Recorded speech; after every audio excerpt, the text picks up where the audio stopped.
اور ہم نے تم پر ابر کا سایہ کیا اور اتارا تم پر من اور سلوہ۔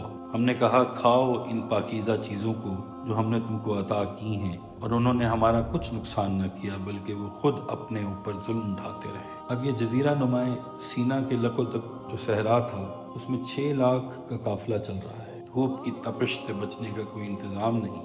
ان حالات میں ان پر اللہ تعالیٰ کا یہ فضل ہوا کہ تمام دن ایک بادل ان پر سایہ کیے رہتا، اور جہاں جہاں وہ جاتے وہ بادل ان کے ساتھ ساتھ ہوتا۔ اس صحرا میں بنی اسرائیل کے پاس کھانے کو کچھ نہیں تھا، تو ان کے لیے من اور سلوہ نازل کیے گئے۔ من رات کے وقت شبنم کے قطروں کی مانند اترتا تھا، جس میں شیرینی بھی ہوتی تھی۔ یہ گویا ان کا اناج ہو گیا جس سے کاربوہائیڈریٹس کی ضرورت پوری ہو گئی۔